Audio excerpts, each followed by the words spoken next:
porque mi mamá me dijo que la llevara. Y si bien, cuando ya nuestra mamá es grande y necesita apoyo, siempre nos podemos organizar. Y les compartí algo muy personal, cómo nosotros pudimos organizarnos para atender a mamá. En los últimos años de la vida de mi mamá, necesitaba cuidado 24 horas al día. 24 horas, ¿sabes? Y a cada uno somos 7 hermanos que quedamos. Y de los 7 nos tocaba un día. Yo no vivía en Ciudad de México, no vivo en Ciudad de México y estaba viviendo allá. Pero es mi responsabilidad cuidar de mi mamá. O era, en este caso, 24 horas. Entonces, un día por semana. Entonces, ¿qué decía? Yo pagaba. Yo pagaba para que alguien cuidara a mi mamá. La iba a ver 2 o 3 veces por año, viviendo fuera. Pero siempre estaba pendiente de sus necesidades. Obviamente, si había una emergencia, iba. Pero no me desatendí de la honra a los padres. Pero no por ir a cuidar a mi mamá, voy a descuidar mi familia y el ministerio. O sea, sí se puede. Y sí se puede. Y yo tengo el respeto de mis hermanos en mi casa, porque en todo sentido fui el que más ayudó a mamá. Y la honré hasta el último, hasta deposité sus restos en la tumba donde mi papá fue sepultado hace 42 años. Y la llevé hasta allá y le dije, papá, cumplí la encomienda que me diste a los 13. Pero podemos equilibrar. Sí, podemos equilibrar. ¿Cuántas cosas usted cree que nosotros no tenemos para hacer desde muy temprano? Pero aún así me tengo que dar el tiempo para la familia. En este caso, para hablar con mis hijos. Ahora, para dedicarle el tiempo a mis nietas. Date el tiempo, pero no por eso dicen, ay, no, estuve ocupado y por eso no voy a la iglesia. Establécete, varón, como la cabeza, como el líder, como el proveedor, y que seas ejemplo. Que tus hijos te recuerden como un hombre de fe, no como aquel que era el primero que no quería ir, era el primero que tenían que empujar para llegar temprano a la iglesia, o era aquel que no se comprometía en nada, menos aquel que era el menos dador de la familia. ¿Les cuento algo? He encontrado muchas hermanas que diezman a escondidas de su esposo. Porque, ay, tantito sabe que da a la iglesia y se enoja. Usted debe ser el ejemplo de ser un adorador. Dicho sea de paso, los diezmos y ofrendas son nuestro reconocimiento de que de Dios viene todo y somos agradecidos. Amén. Es la bendición que tú estás abriendo y dejando y el legado que estás dejando para tus hijos. Abraham diezmó 400 años antes de la ley, porque los que dicen que el diezmo es de la ley, no, el diezmo es antes de la ley. Y Abraham en Génesis 14 diezmó, y antes de que nacieran sus descendientes, antes de que naciera Aarón, que sería el primer sumo sacerdote, 400 años después recibirá los diezmos y los levitas, lo dicen Hebreos. Pero ¿sabes? Cuando Abraham diezmó, estaba bendiciendo a sus generaciones. Amén. ¿Qué es lo que tú haces, varón? Pero que seas tú el primero. Nosotros cada primer mes en el año dedicamos un mes para primicias. Y cualquier domingo del mes de enero, incluso a veces el primer domingo de febrero, lo dedicamos como domingo de primicias. Y traemos nuestra mejor ofrenda y venimos como familia, y ese día la recibimos de la mano de la gente y uno por uno oramos. Es uno de los cultos más largos, por cierto, pero es algo bien profético y la gente espera ese día. Y dicho sea de paso, que en esos días, ¿sí? La gente ofrenda 10 veces más de lo que ofrendaría en un domingo normal, porque entregan su mejor ofrenda y con un gozo que la verdad ellos se preparan para hacerlo y han entendido. Y dirá, ¿y para qué usan las primicias? Pues para proyectos de la iglesia, para proyectos de la iglesia, para hacer avanzar el reino de Dios. Y al final y al cabo, tú, el más bendecido, eres tú. Y tenemos testimonios impresionantes de cómo Dios ha prosperado, bendecido familias en una de las regiones más pobres de México. Pero nos llaman la iglesia de los ricos. Sí. ¿Por qué? Porque hemos enseñado principios de fidelidad. Así es. Principios de constancia. Y hacemos mucho énfasis que el hombre vaya adelante. Y claro, si no hay para más, véngase la esposa. Y Dios, y claro, pues, las mujeres, ellas son increíbles, ¿sí? Pero a la mujer, ¿qué le pide? A la mujer le pide que se sujete a su marido. Y en otras palabras, debe haber un respeto, una honra a su esposo. Alguien me preguntaba en esos días, pastor, ¿y cómo equilibrar si la gente me llama y esto y lo otro? Y yo decía, mire, su primer ministerio es su casa. Usted dé buen testimonio. También me he encontrado con esa parte de esposos que se quejan de la esposa que es demasiada fanática en la iglesia, pero en su casa no pone orden. Y ella no lo respeta, no cuida bien de los hijos. Vaya, hasta me encontré el caso, te va a reír usted, una hermanita vino un día, pastor, sí, Dios me dijo, viene con su esposo, es que dice que Dios le dijo que ya, nada de nada. ¿Cómo? No, pues ya, en la cama, nada, ¿no? Ya tenemos los hijos que queríamos tener y ya, se cerró. Nada de intimidad. Y dice, ¿verdad que sí, pastor, para dedicarme al Señor? Le dije, ¿sabe qué? Usted está endemoniada. Eso no viene de Dios, eso viene del diablo. ¿Cómo cree que usted va a hacer eso? Su esposo, usted no tiene potestad sobre su propio cuerpo, sino su marido. Y ya le di una buena exhortada. Porque el confundir las cosas, el malinterpretar las cosas por decir, soy la sierva de Dios. Antes de ser sierva de Dios, usted debe honrar a su esposo. Así es. Sí, y enseñar a sus hijos el respeto. Cuando los esposos no cristianos ven a una mujer de Dios que le ama, que así como se solicita en la iglesia, que saluda, Dios le bendiga, pastor, y eso. Así, cuando tu esposo te dice, ya llegué, y que dices, ay, mi vida, qué bueno que llegaste, mira, te preparé lo que te gusta, mira, tu chupe de pescado, mira, te preparé tu lomo saltado, mira esto, como tú lo quieres, tu ceviche, mi amor, mira, tu agüita de chicha bien fría para que mi vida, sí, quítese los zapatos que le voy a poner la pantufla. Pues, ahora esto, ¿qué le pasó? Cuando usted lo trata así, ¿sí? El esposo va a estar impresionado con usted, va a estar enamorado de usted. No permita que nada le robe la dicha de ser feliz en su matrimonio y de ser amigos. Y Pablo dice que por el testimonio de la mujer sería ganado el marido. Por el testimonio, sin palabras. No darle bibliazos todo el tiempo, agarrarlo a bibliazos. Eres un pecador. No, bien, ya dijo el pastor Oscar que tú eres. Y no vaya a llegar y luego se enojan conmigo.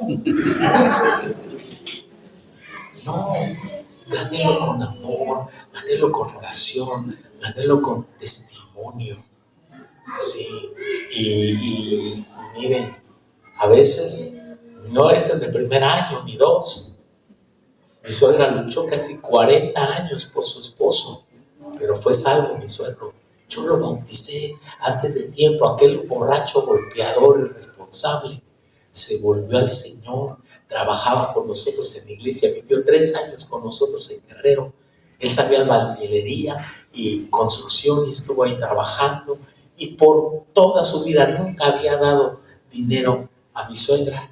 Y ahora los días sábados le daba su paga semanal y él agarraba su dinero y le decía a mi suegra, vente señora, ya me pagó el pastor, vámonos a comprar al mercado. Y llevaban su bolsa, iban los dos viejillos a comprar su mandado, su mercado. Y él decía, vénganse a comer, nos invitaba, vénganse a comer.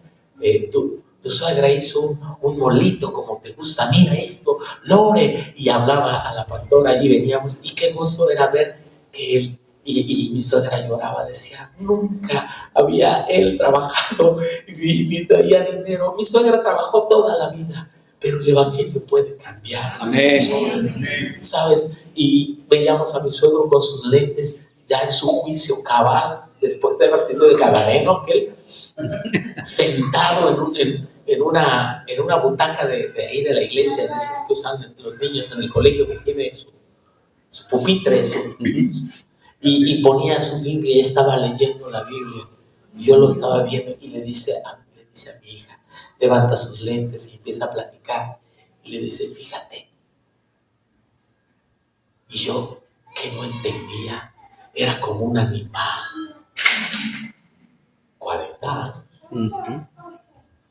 Mi esposa le llegó a decir a mi suegra, mamá, ¿por qué no lo dejaste, viejo borracho? ¿Por qué no lo dejaste? Y ella dijo, es que yo lo amaba. ¿Y cómo iban a estar ustedes sin su papá? Después se hubiéramos agradecido no tener un padre a tener ese, pero después, ¿sabes qué? Mis hijos disfrutaron de su abuelo. Amén. Tanto que uno de mis hijos que va a tener un hijo en el mes van a ser su hijo en el mes de julio, y es un varoncito, quiere ponerle como mi suegro.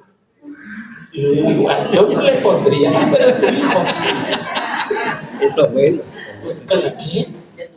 Sí. Pero yo escogí los nombres de mis hijos, ahora le toca a él. No me está pidiendo mi opinión. Pero, ¿sabes por qué? Él lo quiere hacer porque él recuerda con amor.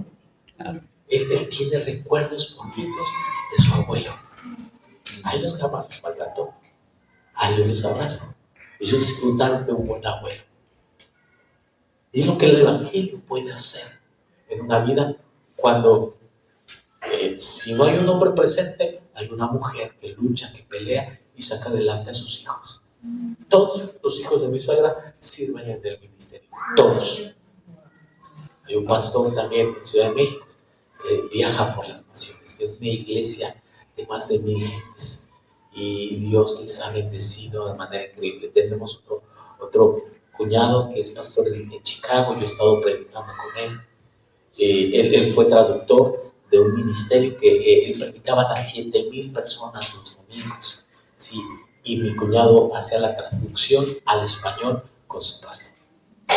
Sí, porque es así, cuando hay un hombre o una mujer que se planta en la brecha, Dios puede hacer grandes cosas. Tú no sabes. Amén. Si el niño que estás cuidando, aquel niño que estás trayendo a la iglesia, estos niños, yo veía a los niños que brincan acá, los niños de Álvaro, bien inquietos y todo, tú no sabes el día de mañana lo que Dios va a hacer con esos niños. Tú sigues adelante, tú perseveras en esa tarea de ser un buen padre, de ser el mejor padre. Yo fracasaría miserablemente en toda mi vida si un día se levantaran mis hijos y me dijeran, papá, todo está bien contigo, menos que tú no has sido un buen padre. Eso me quebrantaría. Cuando cumplí 50 años, mi hijo mayor se puso de pie y dijo, si yo pudiera resumir en una palabra, la vida de mi papá es la palabra fe. Eso me hizo llorar. Y fue el mejor regalo que yo recibí de mi hijo. Él talló algo en madera con sus manos, me lo obsequió para tenerlo en mi recámara y me gustó mucho. Y sabes, y lo veo diario porque ahí pongo mi celular. Y tiene incluida para cargar el teléfono, tiene una lamparita, pero todo en madera, y lo hizo él. Ahora él no es carpintero, él es fotógrafo.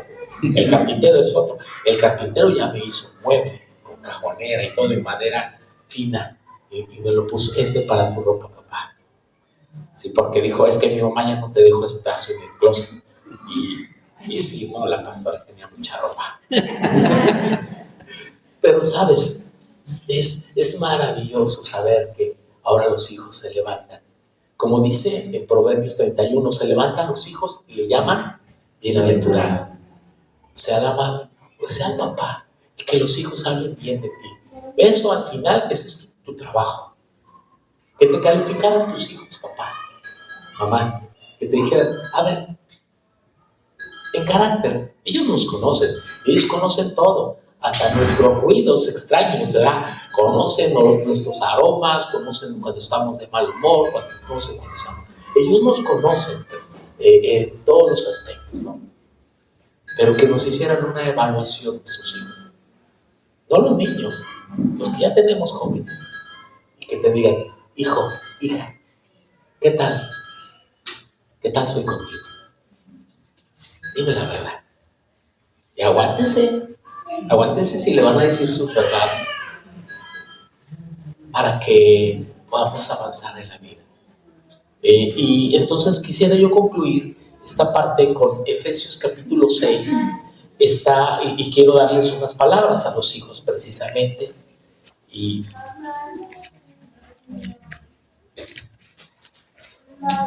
Efesios 6 comienza diciendo: hijos, obedeced al Señor a vuestros padres, porque esto es justo. La palabra justo viene de una palabra en el griego que da la idea de una balanza. Usted ha visto ese símbolo, ¿no?, de la balanza que causa equilibrio. Es eso, la idea de justicia en la Biblia. De ahí que hasta usted va a un tribunal de justicia, es el logotipo de los tribunales, esa balanza, justicia, eso es justo. Por eso nosotros como hijos, en el caso de los hijos, dice obedecer en el Señor. Y oiga bien, es el parámetro para obedecer, no solamente a los padres, a toda autoridad, es en el Señor. Podemos obedecer en todo a las autoridades, excepto aquello que contravenga al principio del Señor. Debemos obedecer en todo a nuestros padres, en todo lo justo, excepto aquello que contravenga en el Señor. Pero tanto que podemos hacer. Y luego nos da el mandamiento con promesa que dice: honra a tu padre y a tu madre, que es el primer mandamiento con promesa, ¿sí?, para que te vaya bien y seas de larga vida en la tierra que Jehová tu Dios te da. El año pasado, el sexenio pasado, nosotros terminó el sexenio de nuestro anterior presidente, que no tengo mucho que presumir, casi nada, pero fue uno de los sexenios más violentos de la historia de México. Casi 200,000 homicidios, y muchos muy violentos, y en la mayoría son homicidios de jóvenes. 55,000 son jóvenes menores de edad. 55,000. Si bien podemos decir, no, es que el narcotráfico, es que la violencia, es que el presidente, es que así, escúchame bien, todo comienza en casa. Todo comienza en casa, desde la educación que los padres damos a los hijos, pero y también cómo los hijos corresponden en obediencia, en justicia y en honra a sus padres. Este mandamiento tiene una gran promesa: que te vaya bien y seas de larga vida. El camino a la derrota es la deshonra a los padres. Por eso, ahora, ¿qué significa honrar? Honrar significa primeramente amar. Honrar significa respetar. Honrar significa ayudar. Honrar significa cuidar. Y honrar significa obedecer. 5 cosas. Es un mandamiento que debemos atesorar durante toda la vida. Y si bien cuando ya haces tu propia familia, este punto en cuanto a la honra, la obediencia, ya como esposo y esposa respectivamente, ya cuando eres un adulto que vives fuera de casa, que tienes tu propio hogar, entonces mantienes todo el principio de honra, excepto que ya te sujetas, en este caso, a tu cónyuge. Y ya no es que dijo mi papá, no, ahí ya estamos casados, eso es aparte, eso ya, punto y aparte. Entonces, pero el mandamiento de honra va a continuar. ¿Cuántos ancianitos son descuidados? ¿Cuántos padres están olvidados? ¿Sí? Porque los hijos hicieron su propia vida y no les dan la honra. Este mes, aquí en Perú y en el mundo se celebra, yo ya vi que ahí sí coincidimos. El 15 de junio próximo celebramos el Día del Padre. Pero el Día del Padre no es igual que el Día de la Madre. Pero en México ni el 10%. Ahí no se abarrotan los restaurantes, ahí no se abarrotan las tiendas. Es mucho menos. Y pasa en todas partes. Algo también tenemos que hacer los padres, o algo no hemos hecho bien, por eso no hemos ganado esa honra, ese respeto y esa gratitud que los hijos tienen hacia la mamá y no al papá. Pero bueno, esa es otra predicación. Lo cierto es que el mandamiento de honrar a los padres, de cuidar de ellos, de estar pendientes de ellos. Una de las necesidades más grandes de los adultos, de nuestros padres, es que podamos platicar. Mis hijos, cada uno de ellos es diferente.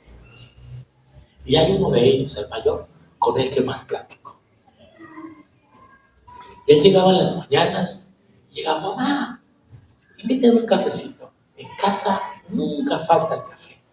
Y luego él vivía cerca y entonces dice que él iba pasando y el aroma del café salía hasta la calle.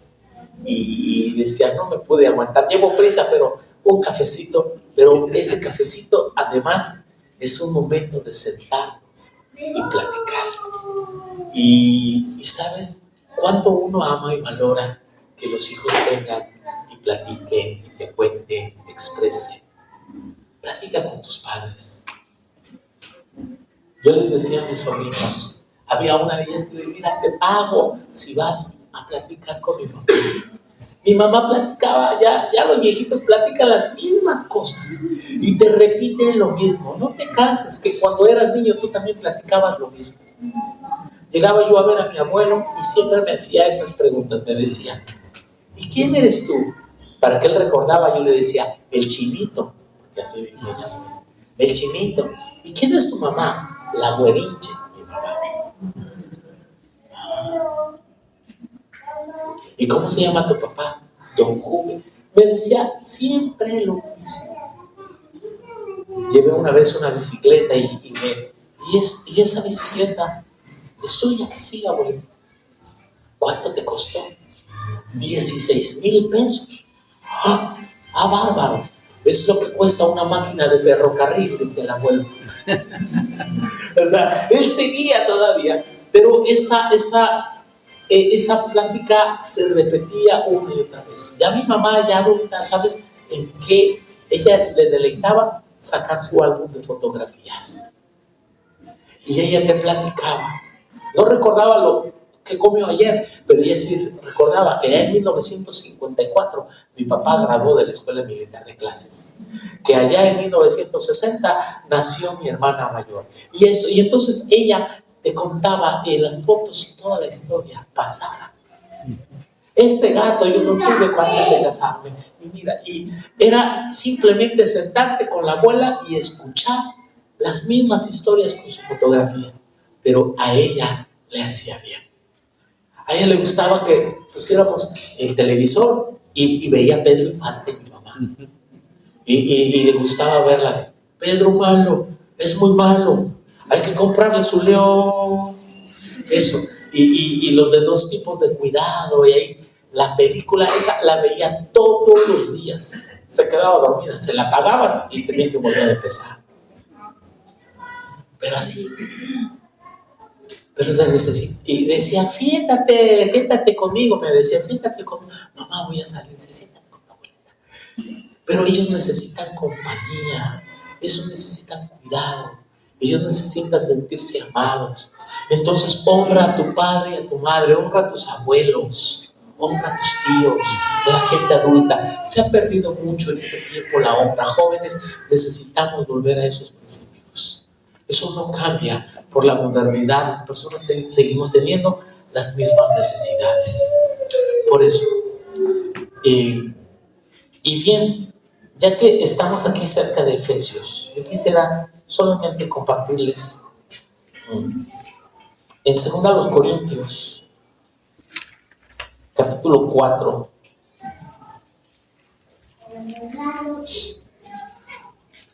Y no sé, Alvarito, si nos preparamos para un canto.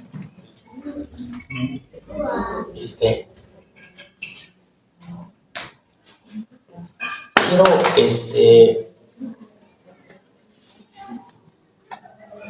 compartirles que este pasaje y estas verdades han consolado fuertemente mi corazón y la quería compartir con ustedes, porque yo sé que ustedes también han compartido y nos han acompañado en este proceso de duelo. Y dice aquí en 2 Corintios 4:7: pero tenemos este tesoro en vasos de barro, para que la excelencia del poder sea de Dios y no de nosotros. Que estamos atribulados en todo, mas no angustiados; en apuros, mas no desesperados; perseguidos, mas no desamparados; derribados, pero no destruidos; llevando en el cuerpo siempre por todas partes la muerte de Jesús, para que también la vida de Jesús se manifieste en vuestros cuerpos. Porque nosotros que vivimos siempre estamos entregados a muerte a causa de Jesús, para que también la vida de Jesús se manifieste en vuestra carne mortal. De manera que en nosotros, la muerte actúa en nosotros y en vosotros la vida. Teniendo el mismo espíritu de fe, por lo cual está escrito: creí, por lo cual hablé. Nosotros también creemos, por lo cual también hablamos. Sabiendo que el que resucitó al Señor Jesús, a nosotros también nos resucitará con Jesús y nos presentará juntamente con vosotros. Porque todas estas cosas padecemos por amor a vosotros, para que, abundando la gracia en medio de muchos, la acción de gracia sobreabunde para la gloria de Dios. Por tanto, no desmayamos. Aunque nuestro hombre exterior se va desgastando, el interior, no obstante, se renueva de día en día. Porque esta leve tribulación momentánea produce en nosotros cada vez más excelente y eterno peso de gloria, no mirando nosotros las cosas que se ven, sino las que no se ven. Pues las cosas que se ven son temporales, pero las que no se ven son eternas. Vivimos por fe. Y en medio de esta gran prueba que pasamos, tenemos la firmeza, la confianza de que todo está bien.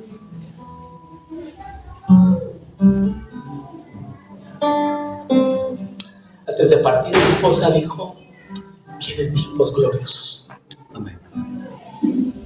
Se quitó la mascarilla, sonriendo me dijo: Dios está tratando con mi hijo. Les contaba que teníamos un hijo bien lejos de Dios. Y después de yo predicar este pasaje, que no lo estoy predicando ahora, solo se lo estoy compartiendo, que es como un ancla para nuestra vida. Y sabiendo que en este proceso que estamos, aunque nuestro hombre exterior se va desgastando, lo renovamos porque tenemos la firmeza, la confianza, que aunque estemos en apuros, no estamos desamparados, no estamos desesperados, no estamos destruidos. Sí, aunque estemos angustiados, no llegamos al punto de tirar la toalla y decir: ya no puedo más. Vamos a continuar hasta que Cristo venga. Amén. Sí. En una ocasión yo predicaba en un funeral de mi mejor amigo que me habló de Cristo. Y todo el mundo hablaba bien de él. Y escuché tantos testimonios e historias de él, que era un ángel, mi amigo Juan. Y yo predicaba sobre esa pregunta que la gente hace: ¿por qué se mueren los buenos? Y concluí diciendo lo que dice Hebreos 11, que el mundo no era digno, el mundo no los merece. Y yo estaba hablando de por qué se mueren los buenos, y el mundo no era digno, y yo tenía a alguien bueno en mi casa que sostenía nuestro hogar, nuestra familia. Pero Así que los malos nos quedamos porque todavía tenemos muchas cosas para hacer. O simplemente Dios no ha acabado con nosotros. Hay cosas que Dios tiene. Así que no nos desesperamos, no nos abrumamos, seguimos adelante. Porque es una leve tribulación momentánea. Pero esta leve tribulación momentánea produce en nosotros un más eterno y excelente peso de gloria. Después de predicar, aquel hijo pródigo que tenía, ¿sí? Y ya se ha vuelto al Señor. Y él escribió una canción que queremos enseñarle. Yo le pedí a Alvarito y a Shadia que si nos ayudan y la podemos enseñar y cantar. Ella la canta mejor que yo. Así que si nos ayuda Shadia a que podamos cantar, creo que no sé si van a venir alguien más, pero apréndala. Y se llama así, está basada en este pasaje: vivo por fe.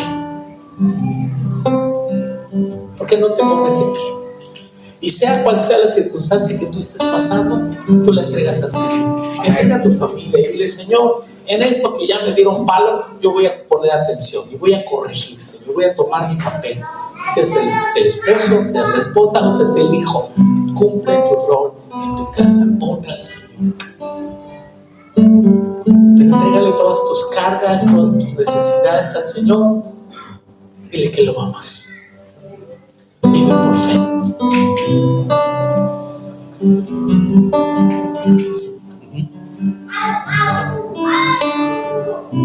Aleluya.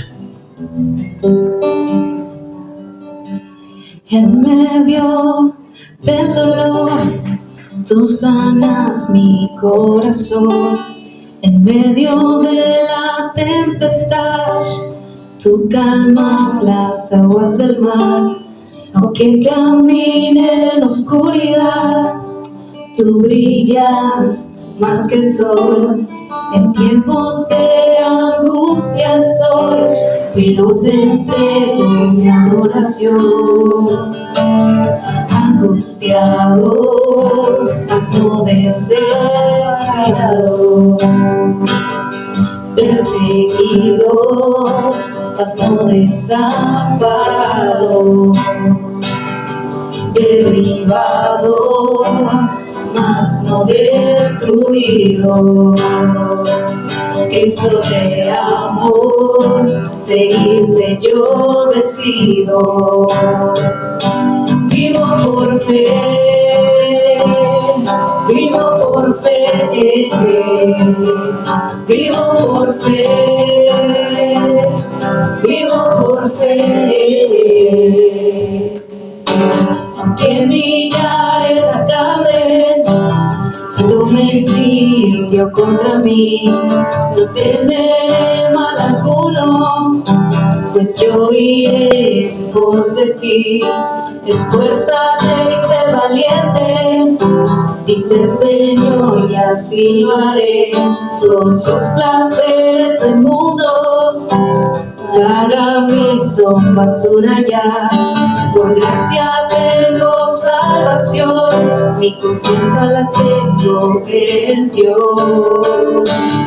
Angustiados, mas no desesperados, perseguidos, mas no desamparados, derribados, mas no destruidos. Cristo te amo, seguirte yo decido. Vivo por fe, vivo por fe, vivo por fe, vivo por fe. Tengo la certeza de lo que tú esperas, la convicción de lo que no sé. Tengo la certeza de lo que tú esperas, la convicción de lo que no sé. Vivo por fe, vivo por fe, vivo por fe, vivo por fe. Vivo por fe, vivo por fe, vivo por fe, vivo por fe. Señor, en el nombre de Jesús, venimos entregando todas nuestras cargas, todas nuestras necesidades. Descansamos en ti. Sabemos que lo que viene es mucho más glorioso, es mucho más grande, es mucho más sublime, Señor. Padre, lo que padecemos hoy no tiene comparación con la gloria venidera que en nosotros ha de manifestarse. Señor, vienen tiempos gloriosos. Padre, lo abrazamos, lo vivimos, lo creemos, lo esperamos, Señor.